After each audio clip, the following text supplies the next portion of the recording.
Hey everyone, it's Mrs. Slauson. So you have just finished your quiz, and now what I need for you to do is be in your Chapter 6 packet with SpongeBob on it. I am on page 6. We are going to be continuing with sine, cosine, and tangent. And I was not planning to be out today, but well, here we are. And so yeah, I'll see you after the long break. And I need for you to get through these notes and then move into the practice. So this was not how I was planning on making the notes, but the pen to my computer has died. And with all the snow, I'm not really planning on going outside. So anyway, let's go ahead and get started. So this is a reminder, again, I'm on page 6, and we have started covering sine, cosine, tangent on our calculator. And I just want to remind you that when we look at a triangle, whatever angle we're focused on, there is the side that's going to be the hypotenuse, which will always happen. This is my hypotenuse. And then based on the angle that I'm focusing on, and it will never be the right angle, I have a side opposite. And so if I am standing here, just a quick reminder, I've got a side that's opposite and a side that's adjacent. So the side that is adjacent is the side that I can touch. And so while I can touch the hypotenuse side, this is not considered adjacent. This is always overruled as the hypotenuse. And then here is the adjacent side. And then if I can throw a ball at it, because I can't touch it, then that would be the side that's opposite. So think of this O as the ball that's opposite of where I'm standing.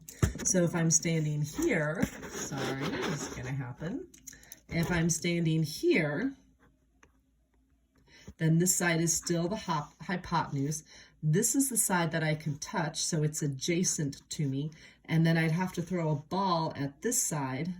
There's the ball, and that's my opposite. A reminder of what sine, cosine, and tangent are. The sine of an angle, remember this is some angle, and we'll be putting degrees in there, is the opposite divided by the hypotenuse, or opposite over hypotenuse. You've got your cosine with adjacent over hypotenuse, and then tangent with your angle and opposite over adjacent. So right now, this is all just quick review. And we remembered this little catchphrase, SOHCAHTOA. And from there, I am going to be flipping to page 7, so give me a moment. This is my little contraption that is holding my phone up so my arm doesn't have to. And we have already done these two, but pay attention to the problem, and after your sine or cosine or tangent, in parentheses, usually not always, is the angle that we'll be focusing on. So this is a good time to have a highlighter or just circle it. And I'm going to quickly mark my side. So again, this side is the hypotenuse.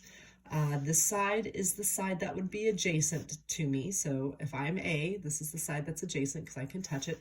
And this is the side that I would have to throw the ball to. And a little reminder, I'm just going to put SOHCAHTOA at the top. I didn't get it all the way finished. And so we're just practicing setting these up. So I will write down sine of my angle. I'm going to go ahead and leave those parentheses out. And it's, opposite over hypotenuse. So it'll be 7 over 25. So I write equals 7 over 25.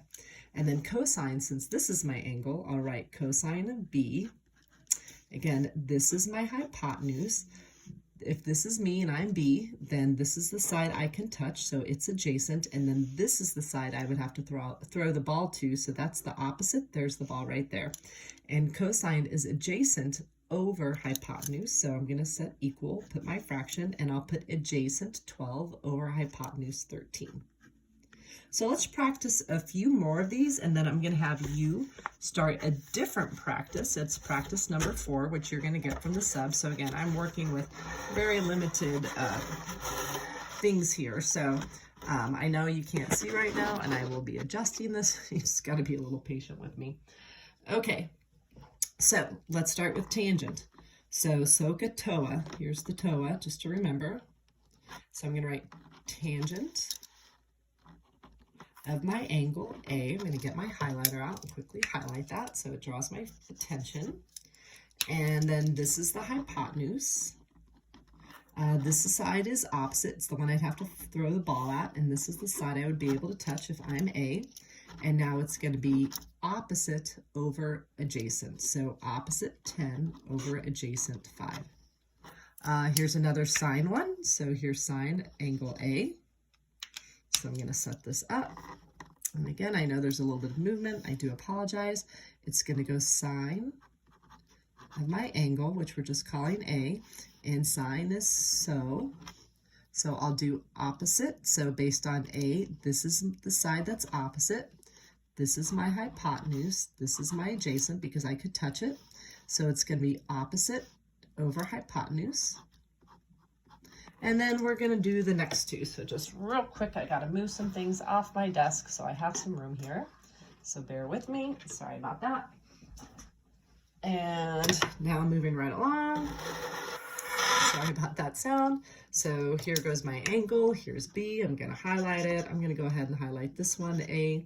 And this is both cosine. So this is the ka of TOA. So cosine is adjacent over hypotenuse. So if this is me, 16 is my hypotenuse, 8 is the side that's adjacent. I could touch it if I were right here, and this is the side I'd have to throw the ball at, opposite. So I'm going to write cosine of my angle, and then adjacent over hypotenuse, 8 over 16. And you do not need to simplify the fractions. The calculator will be doing all of those things for us. And then one more time, cosine of my angle, and if this is the hypotenuse, this is the side that's right next to me. It's adjacent, and this is the side I'd have to throw the ball at. Remember, the O can be the ball. And I'm going to put adjacent over hypotenuse. So 5 over this radical. And I know we've talked about this rule of radicals not being in the denominator, but since the calculator is going to be doing all of this, it's okay if we just leave it like that. The calculator won't have any problems with it. All right, let's flip to page 8.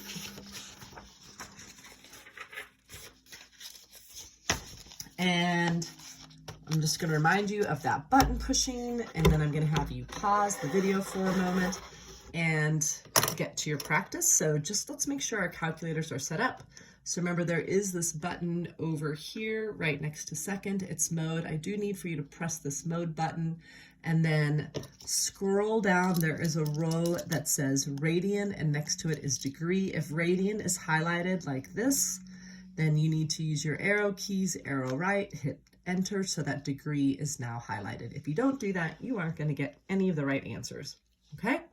So what I'd like for you to do is pause the video for a moment, and you've got practice 4, and I'm going to need for you to go through and just practice doing some of these sides of 1 through 8. So just what we did on those notes.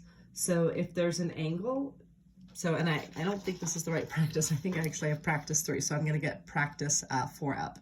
But remember, take your angle, label your sides, and then set up your cosine of A equals, and then your fraction.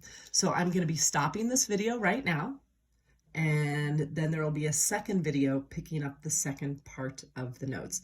So video part 1, and then when you're done with this front side, do part 2. And you're doing practice 4, not practice 3. Practice 4 you'll pick up from the sub.